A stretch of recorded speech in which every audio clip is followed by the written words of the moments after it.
This one got off to a great start, and I think that kind of fueled us defensively. And me and Coach Sanders talked in the hotel room today. I said, I think we can guard them, but I said, I'm not sure if we can score. So us getting started offensively in a hurry was a big key.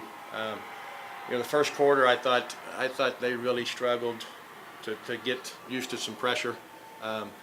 We knew we were going to have to help on the Scott kid in the post, and we kind of signed Kinsey and Ashton Cooley to do that job, and Jalen Barb come off the bench and did a great job. And I thought overall, that was a basketball game where I thought our intensity stayed where it should have been, and I thought it was a basketball game where even though we had some moments where we did some things we didn't like, it didn't affect the way we finished the game. So I'm pretty proud of this group of kids. I think we started the year with the understanding that we had a pretty good chance, and I think somewhere during the year that kind of started to weigh on them just a little bit, and then we had to stop and regroup and go back to doing what we thought we could get done. And so super proud of them. I feel like probably every day they did things the right way, and we talked about that in the locker room, that as long as you can look yourself in the mirror tomorrow morning and say that's all I had, then we were going to win either way. As far as whether we won or lost today, if you could look in the mirror and say that's all I had, that's all we asked for. Ashland, 25 points in the first half. That's the third most anybody's ever scored in a half in the Final Four. What was going right for you today in that first half? I have no idea. She's not lying. She's not lying. I really think it's just my teammates. They really help me with that. Like, they give me good passes. They just really hype me up whenever anything goes in, and it fuels me for the next one. And I really do love them for that. I think if somebody told her what the record was, she'd probably try to go get it. Wouldn't you? No. If they told you the record was 31, you'd probably try to go get 31 the first half, wouldn't you? You would have too.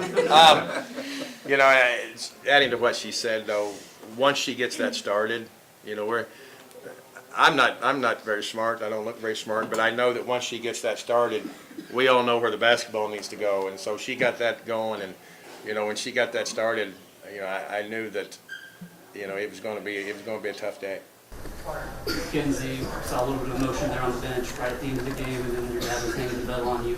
What was that moment like for you to get to share this with him? I was on the bench the last time he won a Final Four, and I got him his 5th ring. We all got him his 5th ring. You were on the bench for this one too. Well, yeah, at the end, I guess. I got a hold of her and she's like, I'm crying. I don't know why. I said, I'm hoping it was because she was happy, but. Kenzie, I believe that there's actually text receipts that go back to 2017 talking about that and you dreaming of this moment. Can you tell me, all you guys, I can imagine you've dreamt of this moment, and does it live up to what you guys imagined it to be like? It's more than you can imagine. You gotta elaborate on that. We just won a state championship. The feeling inside of you is crazy. Is it not? How about the rest of you guys? Can I hear your thoughts right now? I'm just beyond excited. It's my last year, and I really wanted this, and I'm going through all the emotions too. It's crazy. I'm trying not to cry a lot more right now.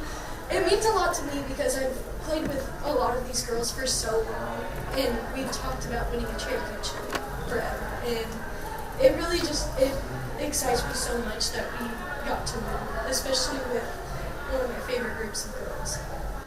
Coach Cheek, you've won many of these before. Can you tell me how this compares to the rest? The first one I didn't really enjoy, just because I didn't know what all that was about. Ironically, part of that first group was out there today at halftime, and I told somebody that if we wasn't playing very well at halftime, I was just going to stand out there with that group and they can handle the halftime speech. But Kinsey's mom and both her aunts won one, and then Kinsey was lucky enough to get one done today, and Ashton Garrett's sister won one, and there's probably more. Jenna Hunt's sister got the third.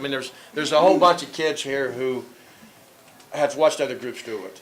And to be able to coach in the same game that one they're celebrating 20 years in, and it kind of goes back to where these kids grew up. You know, we brought 240 kids on a pep bus yesterday. Today they let out at noon and brought 125 or 130, not counting everybody else that showed up. And you know, the community support's always been awesome. I see Dr. Bean sitting there, and you know, it's never been a deal where, you know, we go to the administration or the school board and say, hey, we kind of need this, or can we do this? And they said, is it something your kids need or something your kids will help? And they say yes. You know, and the whole community is that way. And it doesn't matter if it's FFA or band or choir or athletics or academics. You know, all these kids grew up in a place where they take a lot of pride in being a Tiger, and, you know, not everybody gets to experience that. So these girls got to experience this, which is fantastic, but they also grew up in a community where, one, things are expected, and you're expected to do things the right way, but two, they're always going to have all the support that they need. And, you know, I think a lot of that, people ask me what Skyline got going on. I said, well, that's what Skyline has going on.